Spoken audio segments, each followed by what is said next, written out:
మల్లా యాదవ్ గారు చెప్పండి, ఎవరిది గురు శిష్యుల ఇష్యూలో ఎవరిది పై చేయింది, ఎవరి చిత్త అయింది? నిన్న మొన్న జరిగిన పరిణామాల్లో మరి చంద్రబాబు గారు అయితే నిన్న నోరు ఎత్తలేదు ఈ అంశం మీద. రేవంత్ రెడ్డి గారు మరి చెప్పారు కదా, మీరు ఒప్పుకోరా? రేవంత్ రెడ్డి గారి మాట నమ్మరా మీరు? ఇప్పుడు జరిగిన చర్చ ఎవరి కోసం అండి? వాళ్ళిద్దరి కోసం కాదు కదా. ఇరు రాష్ట్రాల ప్రజల కోసం, రైతాంగం కోసం, నీటి సమస్యల కోసం జరిగిన చర్చ. దీంట్లో కాన్ఫిడెన్షియల్ ఏముంది? సీక్రెట్ ఏం కాదు కదా. ఎజెండా ఏదైతే ఉందో ఆ ఎజెండా గురించి మాట్లాడినామని చెప్పేసి ఒకవైపు ఆ రాష్ట్ర ముఖ్యమంత్రి ఆ ప్రజల మెప్పు పొందటానికి మాట్లాడినప్పుడు ఆ చర్చే జరగలేదని చెప్పేసి తప్పుదోవ పట్టించే ప్రయత్నం తెలంగాణ ముఖ్యమంత్రి చేయటం అనేది దురదృష్టకరం కదా. ఒకవేళ చర్చ రాకపోయినా ఈ రోజున్న ప్రస్తుత పరిస్థితులలో పనకచర్ల వల్ల మనకు జరిగే నష్టం ఏందో తెలుసు కాబట్టి చర్చ తీసుకురావాల్సిన బాధ్యత కూడా ముఖ్యమంత్రికి ఉంటుంది. అటువంటిది వచ్చిన చర్చని రాలేదు అని చెప్పేసి తప్పుదోవ పట్టియటం అనేది ఇది మొత్తం తెలంగాణ ప్రజానికాన్ని, రైతాంగాన్ని తప్పుదోవ పట్టియటమే కదా.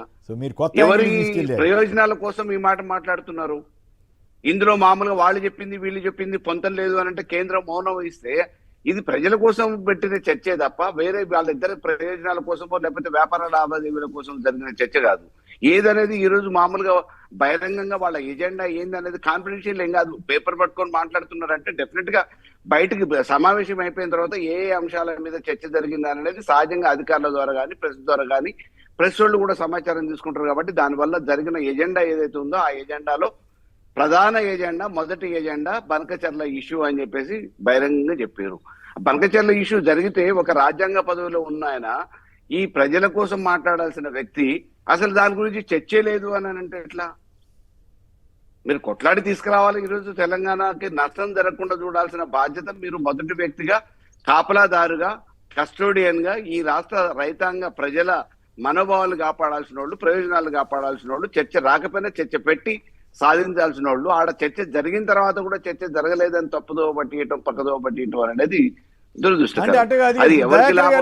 దయాకర్ గారు అడుగుతున్నారు, కాదు కాదు కాదు కాదు మల్లయ్య గారు, దయాకర్ గారు ఏమడుగుతున్నారు? మీరు చంద్రబాబు మాట నమ్ముతారా, మా తెలంగాణ ముఖ్యమంత్రి రేవంత్ రెడ్డి గారి మాట నమ్ముతారా అని ఆయన అడుగుతున్నారు. చంద్రబాబు మాట నమ్మొద్దు అన్నట్లుగా ఆయన చెబుతున్నారు. మీరు చంద్రబాబు మాట మీరు నమ్ముతున్నట్లా? జరిగిన విషయానికి ఆధారం ఉంది కదా. పేపర్ లో ఎజెండా ఏంది అనేది ఇప్పుడు మామూలుగా కేంద్రం నిర్దేశించింది కానీ లేకపోతే పోయిన సమావేశం ఏదైతే ఎవరి మాట ముఖ్యం అనేది కాదు. పరాయి దేశం కూడా మాట్లాడిన మంచి మాట్లాడినప్పుడు నమ్ముతారు కదా. తమ్ముడు మాట్లాడినట్టే ఉంది. మీరు చేసే ట్రోల్స్ పేపర్ లో మీరు మాట్లాడితే అది మొత్తం రాజ్యాంగంలో ప్రింట్ చేసినట్టు రేవంత్ రెడ్డి మీరు మాట్లాడినే కరెక్ట్ అనుకుంటే ఎట్లా? నమ్మకపోతే దయాకర్ గారికి రేవంత్ రెడ్డి గారు ఏమైనా ఎజెండా పేపర్ ఇచ్చిల్లా? అదన్నా చూపెడితే పర్వాలేదు, ఓకే ఒప్పుకుందాం. మాకు మా ముఖ్యమంత్రి చెప్పిందే ఫైనల్, మీకు ముఖ్యమంత్రి చెప్పిందే ఫైనల్ అంటే మేము బీజేపీ బీఆర్ఎస్ టీడీపీ వైపు అన్నట్టే కదా. ఇప్పుడు మీరు చెప్పిందే కరెక్ట్ అయితే మీకేమైనా దాంట్లో పూర్తి విషయాలు తెలుసా? మీరు చూసిల్లా ఎజెండా పేపర్ రేవంత్ రెడ్డి గారు నాకు చెప్పింది నేను చెప్తున్నా, మీకు మీ ముఖ్యమంత్రి చెప్పింది మీరు నమ్ముతున్నారా? మీ ఇద్దరు ముఖ్యమంత్రి జరిగిన దానికి సోర్స్ ఉంది కదా. మళ్ళీ ఇంకా నేను బాగా చెప్తున్నా, రేవంత్ రెడ్డి గారు చెప్పిందా నేను నమ్ముతున్నా, నేను కనుక్కున్నా కాబట్టే నేను చెప్తున్నా. జరిగిన చంద్రబాబు చెప్పింది నమ్ముతుండ్రా లేకపోతే సిఆర్ పాటిల్ చెప్పింది నమ్ముతుండ్రా? యాదవ్ గారు చెప్పండి. మల్లయ్య గారు ఆయన డైరెక్ట్గా అడుగుతున్నారు, చంద్రబాబు మాట మీరు ఎట్లా అమ్ముతున్నారు? చంద్రబాబు మాట అంటే చంద్రబాబు గారు అంటే ఇక్కడ కాంగ్రెస్ కానీ ఒక అభిప్రాయం ఉంది దయాకర్ గారు. కాదు దయాకర్ గారు ఒక అభిప్రాయం ఏంటంటే ఆయన బీజేపీ పార్ట్నర్ అయినా ఇక్కడ కాంగ్రెస్ టీడీపీ మధ్య మ్యాచ్ ఫిక్సింగ్ ఉందని, వీళ్ళిద్దరు గురు శిష్యుల సంబంధాలు కొనసాగుతున్నాయని అభిప్రాయం అవుతుంది. దాన్ని కాదు అని నిరూపించుకునే విధంగా రేవంత్ రెడ్డి గారు అసలు వెళ్లకుండా ఉంటే ఎజెండాలో ఉంది కాబట్టి రాను అని చెప్పుకుంటే అట్లుండేది. వినండి, కేటీఆర్ అర్ధరాత్రి డిన్నర్ మీటింగ్ లో కలిసిండట లోకేష్. ఇదొకటి ఇంపార్టెంట్, దీనికి సమానం చెప్పాలి. ఏంటి సార్ మీరు ఈ రాజకీయ ఆరోపణల గురించి మనం సబ్జెక్ట్ అది అట్లా చేయాలంటే ఎన్ని 100 చేస్తాం, అది కాదు కదా లెక్క. దాడికి ప్రతిదాడి వచ్చినప్పుడు కాబట్టి మేము కలుస్తున్నాం కాబట్టి దాన్ని ఏదో ఖండించడానికి ప్రతిదాడి మాటలు మాట్లాడితే దానికి చేయగలిగేది ఏం లేదు. రాజకీయాలల్లో ఇప్పుడు ప్రైవేట్ పార్టీల పరంగా ఇక నన్ను అంటూరు కాబట్టి గురు శిష్యుల అనుబంధం అంటూరు కాబట్టి కేటీఆర్ మీద కూడా ఇంకోటి ఆరోపణ ఎవరైనా కలుస్తారు, ఏ పార్టీ వాళ్ళైనా కూడా. రాజకీయ దాడులు కాదు కదా దానికి. అసలు నిజమేనా? కాదు మల్లయ్య గారు, కేటీఆర్ లోకేష్ కలిసిన మాట నిజమేనా? ఏ సందర్భంలో కలిశారు, ఎందుకు కలిశారు? పొత్తు కోసం, బీజేపీతో గోపీనాథ్ గారు అంత ముందు చెబుతున్నారు బీజేపీతో పొత్తు కోసం అని చెబుతున్నారు. అలా ఎప్పటి నుంచో వెంపర్లాడుతా ఉన్నారు, డైరెక్ట్ పొత్తు కావాలని చెప్పి. టీడీపీ తరఫున శాసనసభ్యుడికి ఎన్నికయ్యారు, మన దురదృష్టవశాత్తు అకాల మృత్యు చెందారు. ఆ కార్యక్రమానికి ఆయన వచ్చారు, అదే సమయానికి అందరూ ఉన్నారు. మన ఇదే మన జూబ్లీ హిల్స్ ఎమ్మెల్యే గోపీనాథ్ గారి ఇష్యూ అక్కడ కలిస్తే తప్పేంటి? అది అర్ధరాత్రి ఎందుకు బుకాయింపు మీది? అది అర్ధరాత్రి అనేది మాగంటి గోపీనాథ్ గారిది. అర్ధరాత్రి ఏమన్నా మామూలుగా రేవంత్ రెడ్డి చెప్పింది ఏమన్నా వేదవాక్కు అయింది? ప్రూఫ్ చేయమనండి. మరి మీరు చెప్పింది ఎందుకు నమ్మాలో చెప్పరాదు? మొదటి నుంచి కూడా మామూలుగా చంద్రబాబు నాయుడుకి రేవంత్ రెడ్డి గారికి ఉన్న అనుబంధం తెలంగాణ కానీ ఆంధ్రప్రదేశ్ కానీ మీరు చేసే ప్రాపగండాన్ని ఎందుకు నమ్మాలి? అనుబంధం ఏం తెలియంది కాదు కదా, ఆయన కోసమే కదా. అందుకనే సిఆర్ పాటిల్ గానీ చంద్రబాబు నాయుడు గారి కోసమే కదా కేంద్ర ప్రభుత్వ ప్రతినిధిగా ఎవరైనా సరే దాన్ని హలో అన్న బయటికి రిలీజ్ చేస్తే తెలుస్తుంది. రేవంత్ రెడ్డి పక్కనే ఉన్నా, అయ్యే ఇవాళ నువ్వెట్లుంటున్నావా, ఇవాళ రేవంత్ రెడ్డి పక్కన నేను కూడా ఉన్నా టీడీపీలా. ఇవాళ మామూలుగా బ్యాగ్ పట్టుకొని ఓటుకున్నాడు. ఇప్పుడు రేవంత్ రెడ్డి గారి మాట ముఖ్యమంత్రి కోసమే, చంద్రబాబు నాయుడు కోసమే ఆ రోజు బ్యాగ్ దొంగగా ఎందుకు మారిండు రేవంత్ రెడ్డి అంటే చంద్రబాబు నాయుడు కోసమే. ఇవే ఇట్లాంటివి మాట్లాడితే నేను మళ్ళీ కావాల్సి వస్తుంది. విన్నారా? ఇట్లాంటివి మాట్లాడితే చర్చ పక్కకు పోయే విధంగా మాట్లాడితే నేను మాట్లాడాల్సి వస్తుంది. మరి తెలంగాణ దోచుకున్న దొంగ కేసీఆర్, మరి దాన్ని ఏం చేస్తాం?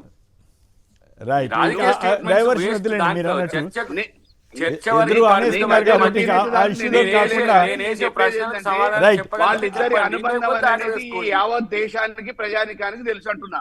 అది ఆ అనుబంధం కాదు. అట్లయితే మల్లయ్య గారు చెప్పండి, అట్లా కాదు. ఎన్ని వేల కోట్ల రూపాయలు దోచుకుంది అనేది ప్రపంచానికి తెలుసు. రైట్. అయితే ప్రేమేంద్ర గారు దగ్గరికి వెళ్దాం. ఒక్క నిమిషం. ప్రేమేంద్ర గారు ప్రేమేంద్ర గారు ఇప్పుడు కేటీఆర్ గారి మీద తీవ్రమైన ఆరోపణలు చేస్తున్నారు రేవంత్ రెడ్డి గారు. నిజంగా అట్లా చేయొచ్చా? డ్రగ్స్ అని క్లైమాక్స్లో విలన్లు అరెస్ట్ అవుతారని చెప్పి ఆయన అంటే వీరి రేవంత్ రెడ్డి గారు ఇది చిలక పలుకు, చంద్రబాబు గారు ఏం మాట్లాడమంటే అది మాట్లాడుతున్నారని కేటీఆర్ గారు అంటున్నారు. మీరేమంటారు ప్రేమేంద్ర గారు? అంటే ఈ అతిగా మాట్లాడడం అనేది ప్రారంభమైంది. అది ఇటు రేవంత్ రెడ్డి గారి వైపు కానీ కేటీఆర్ గారు ఇంకెక్కువ అతిగా మాట్లాడుతున్నారు. ముఖ్యమంత్రి అనేది లేకుండా, అంటే నేను అనేది వ్యక్తిగతంగా మాట్లాడడం వేరు, ముఖ్యమంత్రి విషయంలో మాట్లాడడం వేరు. ఇది ఏ విధంగా చూసినా మంచిగా లేదు. వాళ్ళు ఏమనుకుంటున్నారు అంటే ఇట్లా మాట్లాడుకుంటే మాకు బాగా ప్రజల నుంచి ఆదరణ వస్తుంది అనుకుంటున్నారు. ఇద్దరు డిక్రీజ్ అయిపోతున్నారు. రాబోయే రోజులలో ప్రజలు ఎట్లాంటి తీర్పిస్తారో వాళ్ళకి తెలుస్తుంది. ఆల్రెడీ బీఆర్ఎస్ విషయంలో ప్రజలు ఎటువంటి తీర్పిచ్చిందో చూసినాం. ఇంకా కాంగ్రెస్ పార్టీ కానీ ముఖ్యంగా రేవంత్ రెడ్డి గారికి కూడా అదే విధంగా ఇస్తారు. ఈ మాటలు ఎందుకని అంటున్నా నేను అనేది, ఏదైనా సూటిగా రాష్ట్ర ప్రజలకు సంబంధించిన విషయాలు కానీ, సమస్యలు కానీ, జల వివాదాలు కానీ ఏవైనా మాట్లాడే పద్ధతులు ఉన్నాయి కదా. ఈ వ్యక్తిగతంగా ఒకరు ఇష్టం అంటే నిజంగానే కాదు కిషన్ రెడ్డి కాదు ఇక్కడ కీలకమైన కాదు ప్రేమేంద్ర గారు. కిషన్ రెడ్డి గారే కేటీఆర్ని కాపాడుతున్నారు అని చెప్పేసి మరొక ఆరోపణ చేశారు. క్లైమాక్స్లోనే విలన్లు అయిపోతారు అన్నట్టుగా, విలన్లు అరెస్ట్ అవుతారని ఇంకేదో అవుతారని రేవంత్ రెడ్డి గారు అంటున్నారు. మరి ఎవరు విలను, ఎవరు హీరో, ఎవరు అఫెన్స్ ఆడుతున్నారు, ఎవరు డిఫెన్స్ లో కానీ భారతీయ జనతా పార్టీ కానీ కేటీఆర్ ని కాపాడవలసిన అవసరం ఏమున్నది?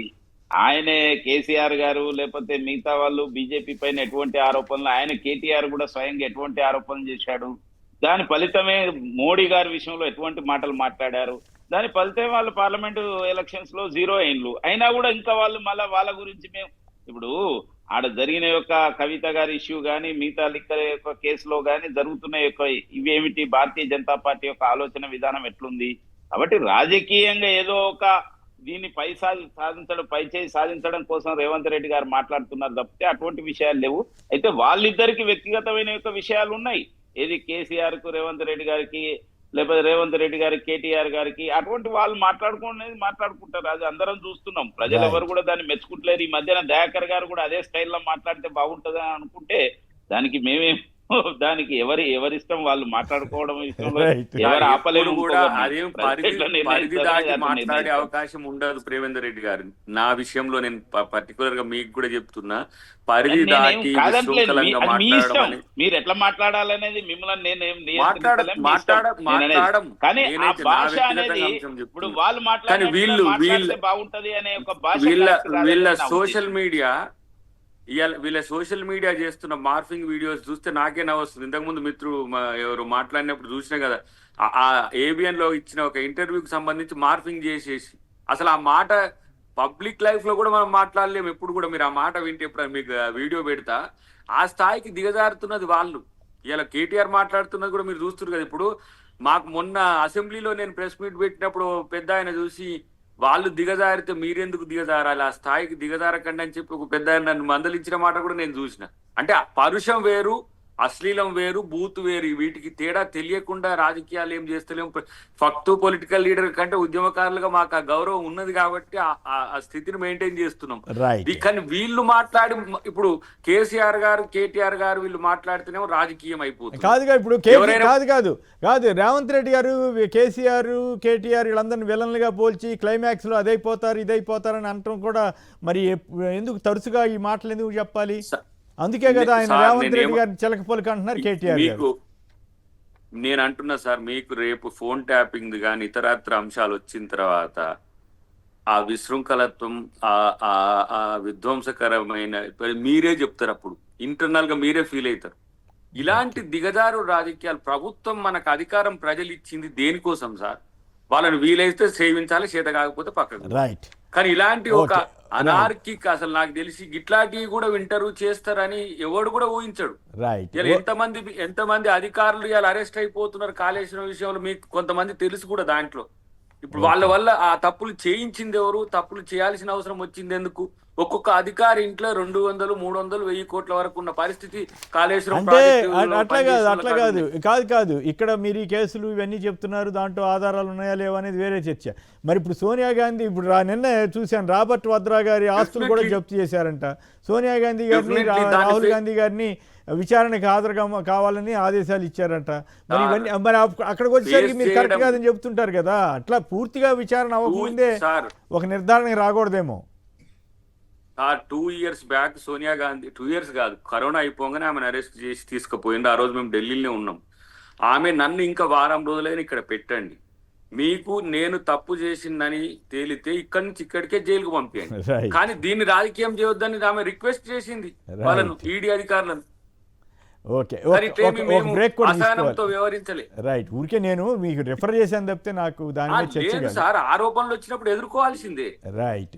ఇక మల్లయ్య గారు చెప్పండి, ఏమిటి కేటీఆర్ గారిని సినిమాల్లో విలన్ లాగా చూపిస్తున్నారు, కేసీఆర్ కేటీఆర్ని ఎట్లా ఎదుర్కోబోతున్నారు మీరు క్లైమాక్స్లో? ఇప్పుడు ఇందాక దయాకర్ గారు కూడా కొన్ని అంశాలు ప్రస్తావించారు. అట్లాగే కవిత గారు కూడా నా దారిలోకి రావాల్సిందే అంటున్నారు టీఆర్ఎస్ని, బీఆర్ఎస్ని. ఆ పాయింట్ మీద కూడా మీ కామెంట్ చెప్పండి. తర్వాత ఇప్పుడు అబద్ధాలను ఎన్నో రోజులు ప్రచారం చేసి నమ్మలేరు, వాస్తవాలు ఎన్నో రోజులు దాచిపెట్టలేరు. ఈరోజు మీడియాని వక్రీకరించో లేకపోతే వాళ్ళని మేనేజ్ చేసో అబద్ధాలను సృష్టించాలనుకుంటే దాన్ని ప్రజలు ఎన్ని రోజులు నమ్ముతారు? చరిత్రలో చాలా కూడా చూసినాం. కాబట్టి ఈ రోజు విచారణ పేరు మీద అనేక రకంగా వాళ్ళు పరిపాలనను కొనసాగించలేక అవినీతి అనే ఒక ముసుగులో మామూలుగా ప్రచారం చేయడానికి ఒడ్డు కడుతున్నారు. ఆ క్రమంలో విచారణ ఉన్న కేసుల గురించి ఇప్పుడు వీళ్ళ జడ్జిల మాదిరిగా తీర్పులు ప్రకటిస్తున్నారు. అవి నిజంగా విచారణ చేపడితే ఆ విచారణలో వాస్తవాలు ఏందనేది తెలుస్తుంది. కొన్ని పత్రికలు ఆల్రెడీ ఫోన్ ట్యాపింగ్ విషయాలలో కథనాలు పుంకాలకు రాసిండు. లాస్ట్కి end of the day Hindu పేపర్లో మామూలుగా అసలు సినిమా యాక్టర్ల మీదనో ఇంకో మీదనో జరిగిన వాస్తవమే లేదని చెప్పేసి ఒక పత్రిక రాసింది. అంటే ఇన్వెస్టిగేటివ్ ఆఫీసర్స్ వీళ్ళకి రిపోర్ట్ చేస్తున్నారా, మళ్ళీ వాళ్ళు కాన్ఫిడెన్షియల్ గా మెయింటైన్ చేస్తున్నారా?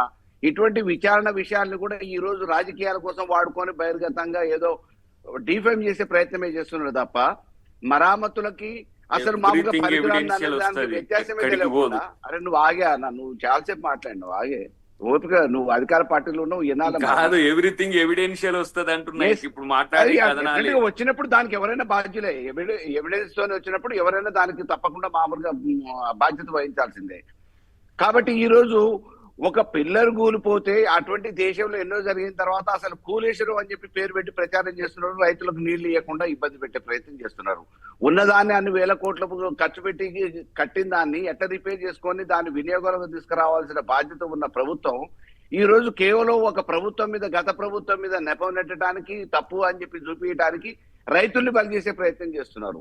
కాబట్టి మీరు పరిపాలన మీద దృష్టి పెట్టండి. ప్రజలు మామూలుగా తప్పులు చేసినా, ఒప్పులు చెప్పి చేసినా అనే కాదు, ఒకసారి అవకాశం ఒకళ్ళకి ఇచ్చినప్పుడు ఇంకోసారి ఒక అవకాశం ఇద్దామనే ఆలోచన సహజంగా మనుషులు వచ్చే మార్పు. కాబట్టి ఆ క్రమంలో మీకు అధికారం ఒప్పచెప్పినంత మాత్రాన ఈ రోజు గత ప్రభుత్వం అని మీరు చేయలేక, హామీలు నిలబెట్టుకోలేక ఆ ప్రభుత్వ వైఫల్యాలను ఇంకేదో అని చెప్పేసి చేసే ప్రయత్నం మంచిది కాదు. అది చాలా దూరం కూడా ప్రయాణం జరగదు. ఇంకోటి, న్యాయబద్ధంగా ఏమేమి ఒక మంత్రిగా లేకపోతే ఈ తెలంగాణ రావాలనే చిత్తశుద్ధితో ప్రయత్నాలు చేసిన ఒక నాయకుడు ఈ రోజు ఏదో మామూలుగా ఈ దొడ్డిదారిన ఈ ప్రయత్నాలు చేసి సంపాదించుకోవాల్సినంత అవసరం ఏం లేదు. అయితే ఫైనల్ గా ఒక మాట చెప్పండి, కవిత గారి ఇష్యూ కాస్త ఇబ్బంది పెడుతున్నట్టుంది మిమ్మల్ని. అంత పర్లేదు. ఇప్పుడు సహజంగా ఆమె ఇంట్రెస్ట్ ఆమెకు ఉండొచ్చండి, సొంత అభిప్రాయాలు వాళ్ళకు ఉంటాయి. అంత మాత్రాన జరిగే నష్టం ఏమీ ఉండదు. డెఫినెట్ గా బీఆర్ఎస్ అనేది ఒక వ్యవస్థ. బీఆర్ఎస్ నా దారిలోకి వస్తుంది. 3 వర్షన్స్ ఉన్నాయి. అంతేనా? ఇప్పుడు